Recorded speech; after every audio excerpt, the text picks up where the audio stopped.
Hello everyone, welcome to WBPSC guide. আমরা WBCS প্রিলিতে শেষ 21 বছরে যে সমস্ত প্রশ্নগুলো এসছিল সেই প্রশ্নগুলোর ডিসকাশনস করছিলাম। এর আগে 2000 এবং 2001 সালের WBCS প্রিলিতে পলিটিতে যে সমস্ত প্রশ্নগুলো এসছিল সেই প্রশ্নগুলো নিয়ে আমরা ডিটেলস আলোচনা করেছি। আজকে আমরা 2002 সালে WBCS প্রিলিতে যে প্রশ্নগুলো এসছে সেই প্রশ্নগুলো নিয়ে আলোচনা করব। আগের 2 বছরের আলোচনা যদি তোমরা মিস করে থাকো তাহলে ভিডিওতে যে আই বাটনগুলো আসবে সেই আই বাটন দুটোতে প্রেস করবে, তাহলে কিন্তু প্রিভিয়াস ইয়ারের 2 ভিডিও তোমরা দেখতে পাবে। আর তোমরা আমাদের টেলিগ্রাম চ্যানেল WBPSC গাইড এ যুক্ত হতে পারো। ভিডিও ডেসক্রিপশনে এর লিঙ্ক দেওয়া থাকবে। এখানে কিন্তু কুইজ এবং প্রত্যেক দিনের কারেন্ট অ্যাফেয়ার্স কিন্তু তোমরা পেয়ে যাবে। চলো আজকের দিনের প্রথম প্রশ্ন কি বলেছে দেখো। In which part of the constitutions the concept of welfare states finds elaborations. বলছে আমাদের ভারতীয় সংবিধানের কোন পার্টে ওয়েলফেয়ার স্টেটের কনসেপ্টটা আছে। ঠিক আছে, প্রিএম্বলে, ফান্ডামেন্টালস রাইটসে, ফান্ডামেন্টাল ডিউটিসে, না ডাইরেক্টিভ প্রিন্সিপাল অফ স্টেট পলিসিতে। দেখো সেম একই প্রশ্ন 2011 সালে একটা এসছিল। দেখো ওয়েলফেয়ার স্টেটসের কনসেপ্টটা আমাদের ভারতীয় সংবিধানের ডাইরেক্টিভ প্রিন্সিপাল অফ স্টেট পলিসির মধ্যে ন্যস্ত আছে। দেখো directive principle of state policy article 36 থেকে 51 পর্যন্ত আছে এবং এখানে আমাদের ইন্ডিয়ান কনস্টিটিউশনে যদিও অরিজিনালি এখানে ক্লাসিফাইড করা হয়নি ডিপিএসপিকে, কিন্তু এই ডাইরেকশনস এবং কন্টেন্টের দিকে আমরা বিশ্লেষণ করে থাকলে তাহলে কিন্তু 3টে ক্লাসিফিকেশনস আমরা পেয়ে থাকি ডিপিএসপির। একটা হচ্ছে সোশ্যালিস্ট প্রিন্সিপালের, তারপর হচ্ছে গান্ধিয়ান প্রিন্সিপাল, আর একটা হচ্ছে লিবারাল ইন্টেলেকচুয়ালের প্রিন্সিপালটা। ঠিক আছে, আর দেখো এই যে directive principle of state policy এটা কিন্তু স্ট্যাটিক নয়, এটা 42nd কনস্টিটিউশন অ্যামেন্ডমেন্ট অ্যাক্ট বা 42nd কনস্টিটিউশন অ্যামেন্ডমেন্ট অ্যাক্ট বা 86th অ্যামেন্ডমেন্ট অ্যাক্টের মাধ্যমে কিছু কিছু ডিপিএসপি অ্যাড করা হয়েছে, কিছু কিছু ডিপিএসপি বাদ দেওয়া হয়েছে আমাদের সংবিধান থেকে। ঠিক আছে, আর দেখো ওয়েলফেয়ার স্টেট এই কনসেপ্টটা ডিপিএসপির মধ্যে প্রত্যেক সরকার তারা কিন্তু এই ডিপিএসপির থ্রু দিয়েই মানুষের মন জয় করতে চায়। তারা যদি ভালো কাজ করে থ্রু ডিপিএসপির মাধ্যমে তাদের কিন্তু পরের বছরে ভোটে জেতার পসিবিলিটিটা অনেকটাই বেড়ে যায়। ঠিক আছে, দেখো ডিপিএসপির ইম্পর্টেন্সটা কোনো পলিটিক্যাল পার্টির কাছে এর গুরুত্ব বেশ অনেকখানি। ঠিক আছে, ডিপিএসপির সঠিকভাবে যদি সাধারণ মানুষের কাছে না পৌঁছায়, ডিপিএসপি সুফল যদি না পৌঁছায়, তাহলে কিন্তু পলিটিক্যাল পার্টিগুলোকে, যে পলিটিক্যাল পার্টি ক্ষমতায় আছে তারকে পরের বছর কিন্তু মানুষ ক্ষমতায় আনবে না। ঠিক আছে, তারপরে কোশ্চেন নাম্বার 2, এবং এই কোশ্চেনটা WBCS প্রিলি বা মেন্সে অনেকবার এসছে। The constitutions of India was adopted on, ভারতীয় সংবিধান কবে গৃহীত হয়েছিল?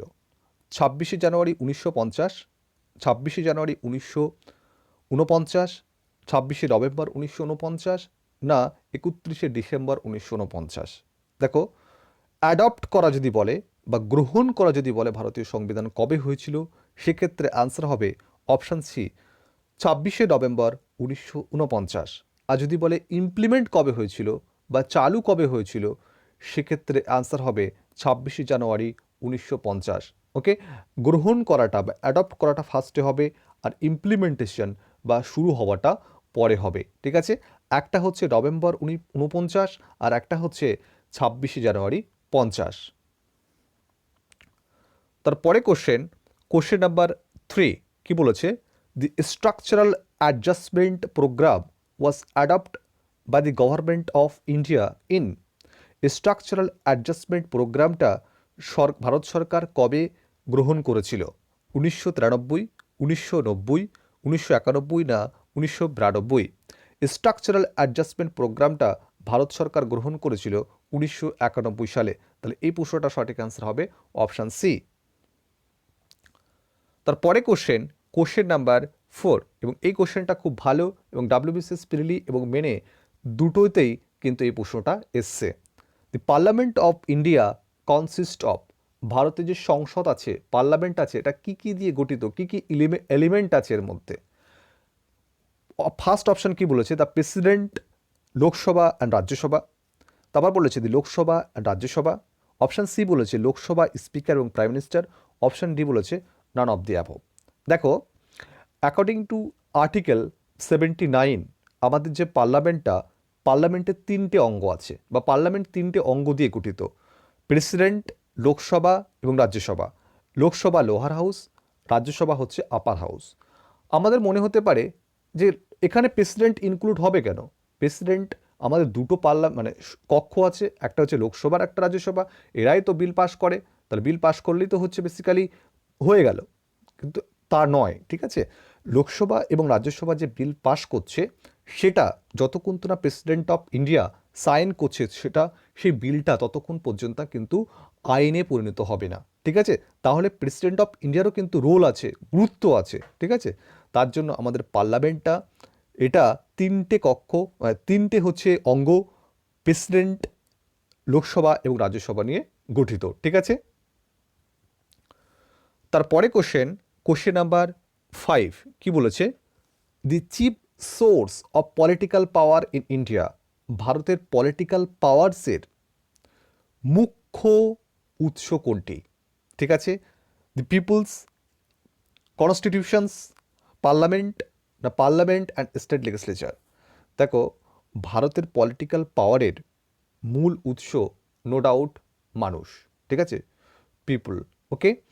পিপুলের পাওয়ার যার দিকে যত বেশি, সে তত বেশি আর কি ক্ষমতাবান, ঠিক আছে? যদি কোনো পার্টির থেকে মুখ ফিরিয়ে দেয় মানুষ, তার পলিটিক্যাল পাওয়ার হ্রাস পায়, ঠিক আছে? বা ভ্যালুলেস হয়ে যায়, ঠিক আছে? তাহলে পলিটিক্যাল পাওয়ার্স, আমাদের ইন্ডিয়া সব থেকে চিপ সোর্স যেটা হচ্ছে, সেটা হচ্ছে অবশ্যই মানুষ। মানুষই মেন কথা বলে। তারপরে কোশ্চেন নাম্বার 6, এবং very very important questions, WBCS এটাও কিন্তু রিপিটেড কোশ্চেন্স। কি বলেছে? Which of the following fundamentals rights was described by doctor B R Ambedkar as the heart and soul of the Indian constitutions? কি বলেছে? যে কোন ফান্ডামেন্টালস রাইটকে ডক্টর বি আর আম্বেদকর সংবিধান এর স্রষ্টা বা সংবিধানের রূপকার বলতে পারি, এবং ভারতের প্রথম আর কি তিনি ল মিনিস্টার ছিলেন, তিনি হার্ট এবং সোল বলেছেন কনস্টিটিউশনের, ঠিক আছে? রাইট টু প্রপার্টি, এটা তো ফান্ডামেন্টালস রাইটসই নয়, তাহলে এটা অ্যান্সারই হবে না, ঠিক আছে? রাইট টু রিলিজিয়ন্স, এটা তো হবে না। তারপর রাইট টু কনস্টিটিউশনাল রেমিডিস, এইটা হচ্ছে কারেক্ট অ্যান্সার। আর্টিকেল 32-তে রাইট টু কনস্টিটিউশনাল রেমিডিসের কথা বলা হয়েছে, আর রাইট টু কনস্টিটিউশনাল রেমিডিসকেই ডক্টর বি আর আম্বেদকর তিনি হার্ট অ্যান্ড সোল বলেছেন কনস্টিটিউশনের। দেখো, কারোর যদি ফান্ডামেন্টালস রাইটস খর্ব করা হয় বা কেড়ে নেওয়া হয় কোনো ব্যক্তি, সেই ব্যক্তি কিন্তু আর্টিকেল 32, যেখানে কনস্টিটিউশনাল রেমেডির কথা বলা হয়েছে, আর্টিকেল 32 এর মাধ্যমে সুপ্রিম কোর্টে অ্যাপ্রোচ করতে পারে, ঠিক আছে? এবং সুপ্রিম কোর্ট কী করতে পারে? তার কনস্টিটিউশনাল রাইটটা যদি সঠিকভাবে মেনটেন হয় বা থাকে, তার জন্য কি করতে পারে? ডাইরেকশনস, অর্ডার বা রিটস জারি করতে পারে। এবং এই রিটস, আমরা জানি অনেকগুলো রিটস আছে, সেগুলো হচ্ছে আমাদের এখন পরে পড়বো। এই রিটস জারি করে তারা হচ্ছে সেই মানুষটি যার হচ্ছে ফান্ডামেন্টাল রাইটস খর্ব হয়েছিল, সুপ্রিম কোর্ট ফিরিয়ে দিতে তৎপর হয়, ঠিক আছে? তারপরে কোশ্চেন নাম্বার 7, দেখো, এটা কনস্টিটিউশনাল, মানে বলছি যে constitution borrowed the concept of directive principle, মানে directive principle of state policy কোথা থেকে আর কি বড় করা হয়েছে বা ধার নেওয়া হয়েছে? ওকে, আইরিশ কনস্টিটিউশনস থেকে, না গভর্নমেন্ট অফ ইন্ডিয়া অ্যাক্ট 1935 থেকে, ইউএসএসআর এর কনস্টিটিউশনস থেকে, না সুইজারল্যান্ডের কনস্টিটিউশনস থেকে? দেখো, ডাইরেক্টিভ প্রিন্সিপাল অফ স্টেট পলিসির কনসেপ্টটা এটা কিন্তু আইরিশ কনস্টিটিউশনস থেকে ধার নিয়েছে, ওকে, এই কনসেপ্টটা। আর আইরিশ বা আয়ারল্যান্ড সরকার এই কনসেপ্টটা তারা হচ্ছে স্পেনের থেকে ধার নিয়েছিল, ঠিক আছে? তারপর দেখো, যদি পরীক্ষাতে প্রশ্ন আসে আইরিশ কনস্টিটিউশনস থেকে আর কি কি ধারা নেওয়া হয়েছে, আইরিশ কনস্টিটিউশনস থেকে এই ডিপিএসপি ছাড়াও আরও দুটো কনসেপ্ট, খুব গুরুত্বপূর্ণ কনসেপ্ট ধারে নিয়েছে, ঠিক আছে, বা বড় করা হয়েছে। একটা হচ্ছে যে আমাদের রাজ্যসভায় 12 জন মেম্বার নমিনেটেড করে থাকেন প্রেসিডেন্ট, এটা কিন্তু আইরিশ কনস্টিটিউশনস থেকে বড় করা হয়েছে। আর একটা হচ্ছে আমাদের যে প্রেসিডেন্ট অফ ইন্ডিয়ার নির্বাচন প্রসেস বা হচ্ছে মেথড অফ ইলেকশনস, এটাও কিন্তু আইরিশ কনস্টিটিউশনস থেকে নেওয়া হয়েছে। আর দেখো, গভর্নমেন্ট অফ ইন্ডিয়া অ্যাক্ট 1935, এইটা কিন্তু সব থেকে বেশি, যদি বলে আমাদের যে কনস্টিটিউশনসটা, এটা সব থেকে বেশি জিনিস কোথা থেকে বড় করা হয়েছে, সেটা হচ্ছে গভর্নমেন্ট অফ ইন্ডিয়া অ্যাক্ট 1935। আর যদি বলে সব থেকে কোন বিদেশি দেশের ইনফ্লুয়েন্সটা সব থেকে বেশি আছে, সেটা হচ্ছে ব্রিটেন। আর যদি বলে কোথা থেকে সব থেকে বেশি নেওয়া হয়েছে, তাহলে গভর্নমেন্ট অফ ইন্ডিয়া অ্যাক্ট 1935 থেকে। দেখো, গভর্নমেন্ট অফ ইন্ডিয়া অ্যাক্ট 1935 থেকে আমরা কি কি বড় করেছি দেখো, office of governor, judiciary, public service commissions, UPSC নয় কিন্তু পাবলিক সার্ভিস কমিশনস বললাম। তারপর এমার্জেন্সি প্রভিশনস, দেখো এমার্জেন্সি প্রভিশনে তোমরা গন্ডগোল করে ফেলো। এমার্জেন্সি প্রভিশনস এটা হচ্ছে গভর্নমেন্ট অফ ইন্ডিয়া অ্যাক্ট 1935 থেকে নেওয়া হয়েছে। আর এমার্জেন্সির সময় যে ফান্ডামেন্টাল রাইটটা কেড়ে নেওয়া হয়, সেটা হচ্ছে ইউ আপনার জার্মান কনস্টিটিউশনস থেকে নেওয়া হয়েছে। ঠিক আছে, এবার দেখো সোভিয়েতের কনস্টিটিউশনস থেকে, সোভিয়েত রাশিয়ার কনস্টিটিউশনস থেকে বেসিক্যালি ফান্ডামেন্টাল ডিউটিসটাই মুখ্য। ওকে, আর আমাদের যে প্রিএম্বেলের যে আইডিয়ালস অফ জাস্টিসের কথা আছে, সেটা কিন্তু রাশিয়ার সংবিধান থেকে, বর্তমান রাশিয়া এবং তৎকালীন সোভিয়েত কনস্টিটিউশনস থেকে বড় করা। ওকে, তারপরে কোশ্চেন নাম্বার 8, দেখো কি বলেছে, the president of India is elected by, president of India কাদের দ্বারা নির্বাচিত হয়? মানুষ ডাইরেক্টলি ভোট দিয়ে নির্বাচন করে, রাজ্যসভার মেম্বার শুধুমাত্র ভোট করে, members of both house of parliament মানে হচ্ছে লোকসভা এবং রাজ্যসভার মেম্বারাই শুধু ভোট দিয়ে প্রেসিডেন্টকে নির্বাচিত করে, না ইলেক্টেড এমএলএস অ্যান্ড এমপি, এবং ইলেক্টেড এমএলএস অ্যান্ড এমপিরা ভোট নির্বাচিত করে। দেখো এটা কোনোটাই, এটা সঠিক আনসার হচ্ছে অপশানস ডি। ঠিক আছে, দেখো ইলেক্টেড এমএলএ এবং এমপিস, এখানে একটা শব্দ তোমরা অ্যাড করে নাও খাতায়, সেটা হচ্ছে এখানে ইউনিয়ন টেরিটরিসের, যেমন হচ্ছে দিল্লি। ওকে, দিল্লির যে সমস্ত এমএলএরা আছে যারা ইলেক্টেড হয়েছে, তারাও কিন্তু এখানে ভোট দিতে পারে। বোঝা গেল? এবং এমপি, এমপি লোকসভার এমপি এবং রাজ্যসভার এমপি যারা ইলেক্টেড হয়েছেন, তারাও কিন্তু ভোট করতে পারেন। কিন্তু একটা জিনিস সব থেকে মোস্ট ইম্পর্ট্যান্ট, এটা তোমরা নোট করবে, নমিনেটেড যারা মেম্বার আছে, তারা কিন্তু প্রেসিডেন্ট অফ ইন্ডিয়ার ইলেকশনে ভোট দিতে পারে না। ঠিক আছে, প্রেসিডেন্ট অফ ইন্ডিয়ার ইলেকশনে ভোট দিতে পারে না, কিন্তু তারা হচ্ছে, যারা নমিনেটেড মেম্বার আছে, তারা প্রেসিডেন্টের ইমপিচমেন্টে ভোট দিতে পারে। বোঝা গেল? আরেকবার বলে দিই তোমাদেরকে, প্রেসিডেন্ট অফ ইন্ডিয়ার ইলেকশনে পার্টিসিপেট করে রাজ্যগুলোর এবং ইউনিয়ন টেরিটরিসের ইলেক্টেড এমএলএ এবং লোকসভা রাজ্যসভার ইলেক্টেড এমএলএ। নমিনেটেড মেম্বাররা ভোট দিতে পারে না, কিন্তু নমিনেটেড মেম্বার যারা আছে, তারা প্রেসিডেন্টের ইমপিচমেন্টের সময় ভোট দিতে পারে। তারপরে কোশ্চেন নাম্বার 9, এই কোশ্চেনটা পরপর 3 বছর কিন্তু ইমার্জেন্সি থেকে কোশ্চেন এসছে। ঠিক আছে, তোমরা যদি আগের দুটো ভিডিও নোটিস করো, তাহলে এমার্জেন্সি থেকে কোশ্চেন ছিল, এবছরও কোশ্চেন এসছে 2002 সালেও। দেখো, how many different type of emergencies are envisaged by the constitutions, মানে আমাদের ভারতীয় সংবিধানে কত রকমের ইমার্জেন্সির কথা বলা হয়েছে। ওকে, তো এটা সঠিক অ্যান্সার হচ্ছে অপশান সি, 3 রকমের মানে এমার্জেন্সির কথা বলা হয়েছে। দেখো, আর্টিকেল 352 যেটা হচ্ছে ন্যাশনাল এমার্জেন্সি বলছি, তারপরে আর্টিকেল 356 কনস্টিটিউশনাল এমার্জেন্সি বলতে পারি, বা ওটা প্রেসিডেন্ট রুল বলতে পারি। আর আন্ডার আর্টিকেল 360 সেটা হচ্ছে ফাইন্যান্সিয়াল এমার্জেন্সি। ওকে, তারপরে কোশ্চেন নাম্বার 10 কি বলেছে, দি প্রাইম মিনিস্টার ইজ, ভারতের প্রধানমন্ত্রী হলো elected by the Lok Sabha, elected by the 2 houses of the parliament at a joint sitting, তারপরে অ্যাপয়েন্টেড বাই দি প্রেসিডেন্ট, তারপরে হচ্ছে elected by the Lok Sabha and appointed by the president. এটার সঠিক আনসার হবে অপশান অবশ্যই সি। ঠিক আছে, তোমরা বলবে যে স্যার অপশান ডি হবে না কেন, তাই না? দেখো তোমাদেরকে বুঝিয়ে দিই। দেখো, আমাদের বর্তমানে প্রাইম মিনিস্টারের নাম হচ্ছে নরেন্দ্র মোদী। ঠিক আছে, তো নরেন্দ্র মোদীকে আমরা পিপলস যারা আছি, তারা ভোট দিয়ে নির্বাচিত করেছি, বা বিজেপি পার্টিকে ভোট দিয়ে মানুষ নির্বাচিত করেছে। অপরদিকে অন্য অপোজিট পার্টি আছে কংগ্রেস পার্টি। অর্থাৎ মেজরিটি যেসব পার্টিটা আছে, মেজরিটি পার্টির ধরো 280 জন বিধায়ক আছে, মেম্বার অফ পার্লামেন্ট আছে। এই 280 জন এমপিকে কারা নির্বাচিত করছে? আমাদের মতো সাধারণ পাবলিক নির্বাচিত করছে।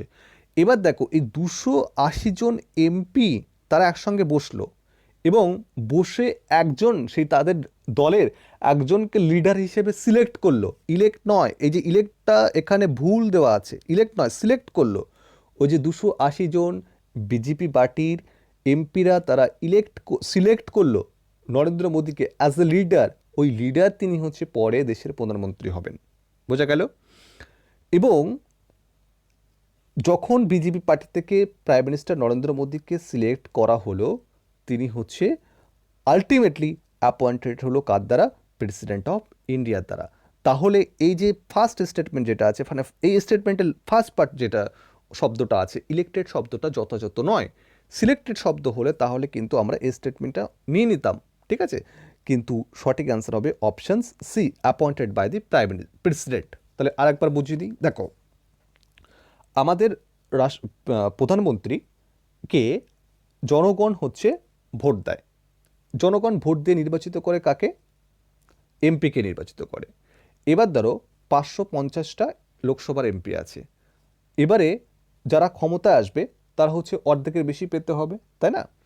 ধরো বিজেপি পার্টি ক্ষমতায় এসছে এবং 280 জন তাদের মেম্বার আছে, এমপি আছে। এবার ওই 200 এমপি তারা এক জায়গায় বসলো এবং বসে বিজেপি পার্টি থেকে কে প্রাইম মিনিস্টার হবে তারা হচ্ছে বা লিডার হবে তারা চুজ করলো একজনকে, বা সিলেক্ট করলো, চুজ না সিলেক্ট করলো। ওই সিলেক্ট হওয়া পার্সেন্টই কেই আর কি প্রেসিডেন্ট প্রাইম মিনিস্টার হিসেবে অ্যাপয়েন্ট দেবে। বোঝা গেল? তাহলে আমাদের প্রাইম মিনিস্টার যিনি হন তিনি হচ্ছে অ্যাপয়েন্টেড হন অবভিয়াসলি কার দ্বারা? প্রেসিডেন্ট অফ ইন্ডিয়ার দ্বারা। ওকে, তো 2002 সালে হচ্ছে এই 10টা কোশ্চেনই এসেছিলো। আশা করি ভিডিওটা যদি তোমাদের কোনো হেল্প হয়ে থাকে তাহলে অবশ্যই কিন্তু আমাদের চ্যানেলটা সাবস্ক্রাইব করে নেবে এবং পাশে যে ঘন্টা বাটনটা আছে ওটাকে প্রেস করবে, তাহলে আমরা কোনো ভিডিও অ্যাড করলে নতুন তোমরা সেটা নোটিফিকেশন আকারে পেয়ে থাকবে। আর ভিডিওটি দেখার জন্য থ্যাংক ইউ।